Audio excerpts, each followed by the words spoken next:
Good evening, I'm Byron Scott with a CTV News update. The state's ability to get more vaccine in arms increased greatly today with the opening of a FEMA facility in Prince George's County. The event drew high-ranking officials and some criticism. The day began with Governor Larry Hogan and County Executive Angela Alsobrooks touring the FEMA mass vaccination site at the Greenbelt Metro Station. It was, as officials here often say, a great day in Prince George's County, and for those lined up, it certainly was. I'm very happy about it.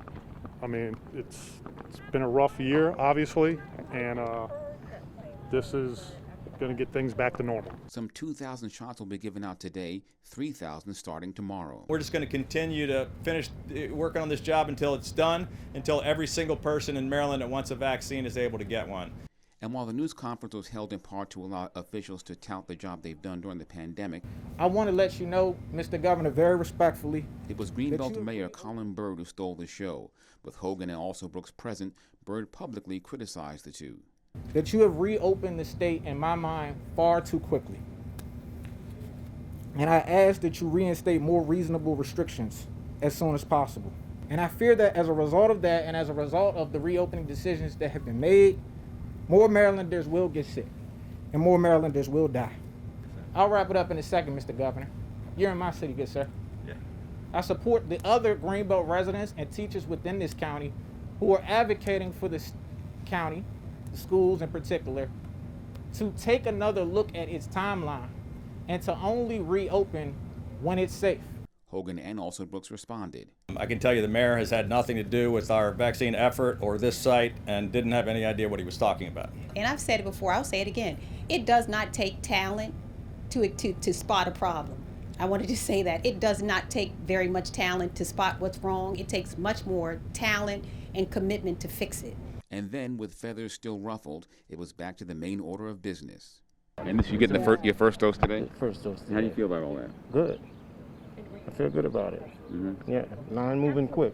For more information, go to covidlink.maryland.gov. Well, the state's coronavirus numbers continue to rise. Maryland reports more than 1,400 new COVID-19 cases in the last 24 hours. An additional 11 Marylanders have died from the virus. That brings the state's death toll to more than 8,200. Currently, 1,200 Marylanders are in the hospital with COVID-19. Well, a Maryland lawmaker wants to make it easier to track and improve the absentee ballot process. Delegate Janelle Wilkins is sponsoring HB 1047. The legislation would allow the Board of Elections to contact you if you make an error on your ballot. The measure would also allow you to better track your ballot and mandate that ballot drop boxes be more accessible. This legislative session has been all about reducing barriers to voting, increasing access to the ballot, and this bill is right in line with those goals. And in particular, again, the convenience and the access that a ballot drop box has for individuals to vote by mail. Wilkins says the bill passed the House and is currently in the Senate. Well, two Prince George's County corrections officers face attempted murder charges after allegedly driving into a group of people and into a Taco Bell in Waldorf. The incident occurred on March 31st. Investigators say 25-year-old Tanisha Williams, who was driving the car, and 28-year-old Diamond Johnson got into an argument with the cashier at the drive-in window. Williams allegedly assaulted the cashier at the window, then got back in the car and drove dead smack into the restaurant. Several people were hit, but no one suffered life-threatening injuries. Both are being held at the Charles County Correction Detention Center with no bond. And you're watching CTV News. I'm Byron Scott. Back in a moment.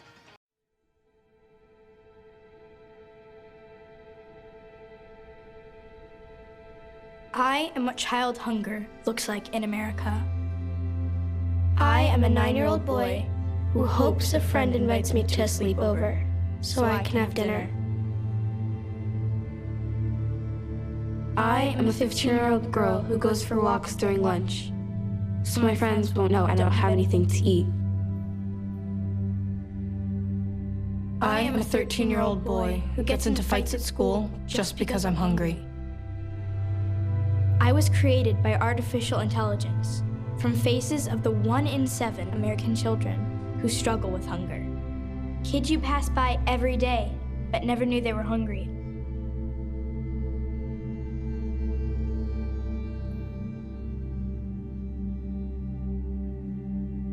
Feeding America, 200 food banks strong. There was a time in my life where I was extremely homesick. I decided that I needed a pet.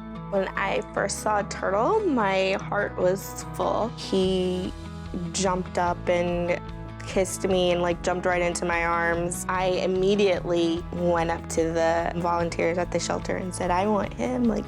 He's got to come home with me. Now I'm anything but lonely.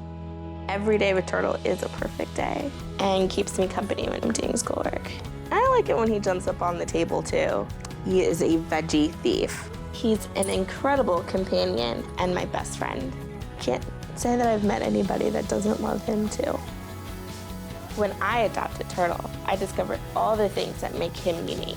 He's a little bit of a lot of things, but mostly he's all pure love.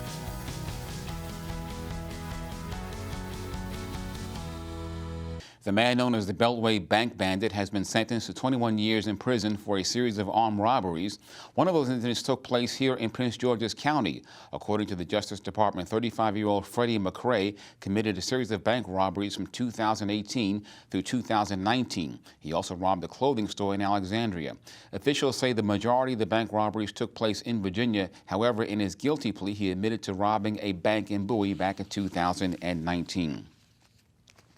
A Bethesda high school student is calling for change as the nation mourns the victims of the Atlanta and Boulder, Colorado mass shootings. Janae Shaw recently wrote an op-ed piece in She Knows. Shaw is a member of Students Demand Action. Her father survived the mass shooting in Virginia Beach back in 2019. She says background check legislation must be passed to prevent future tragedies. Shaw, who is Asian, also says it's hard to understand growing anti-Asian hate in the U.S. You know, as a teenager, also, I'm coming to grips with my own racial identity and learning that though I might view myself as an American, other people who take one look at me won't do that. And that was just some of the emotions that I felt after the Atlanta shooting. And like you mentioned, then the Boulder shooting also happened very soon afterwards. To view the op-ed piece, go to sheknows.com. Well, Prince George's police are asking for help in locating a man wanted in connection with a homicide last month in Lewisdale. An arrest warrant has been issued for Davy Serpis of College Park. Investigators say Serpis shot and killed Henry Cruz of Gaithersburg on Tuesday, March 23rd during the course of an argument. Serpis faces several charges, including murder. Anyone with information about Serpis's whereabouts is asked to call police. Well, police are also looking for a suspect wanted in connection to a Glenarden homicide. He is Omar Parker of Mount Rainier. Officials say Parker fatally shot Anthony Frost of D.C. during an argument on the 7900 block of Glenarden Parkway on March 29. Parker is charged with first-degree murder and assault. Police are offering a reward of up to $25,000 for any information leading to an arrest and a conviction. Stay tuned. We'll have more news in just a bit. You're looking at me in the future. Okay.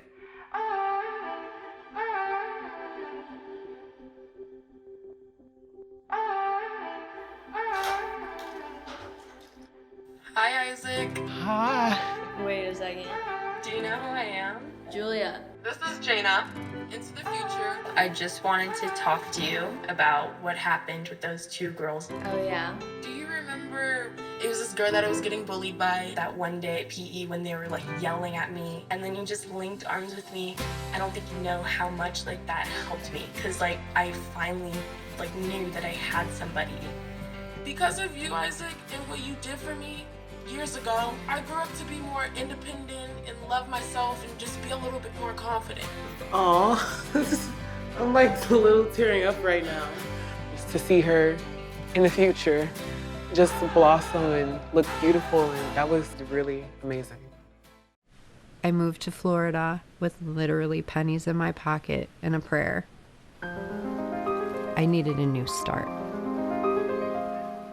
Dacian looks like a very typical 3-year-old until you ask him, "What's your name? How old are you?"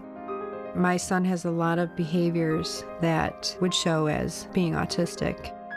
Most kids can tolerate a variety of foods, but unfortunately for Dacian, everything has to be organic and raw.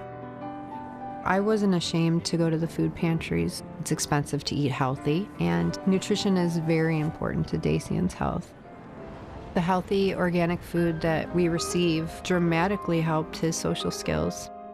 Most people would say, she really doesn't have much of a life. But to me, I have everything right there next to me and my son.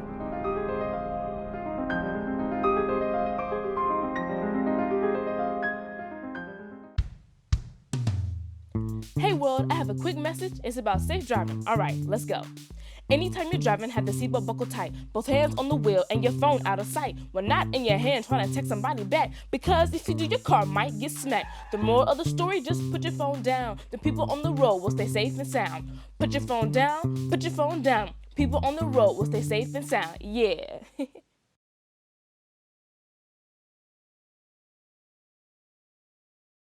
The city of Bowie is promoting clean energy through residential solar installations. Bowie has joined the Maryland Capital Area Solar Co-op along with other local jurisdictions. City officials say residents will be able to collectively bargain for the price of solar panels.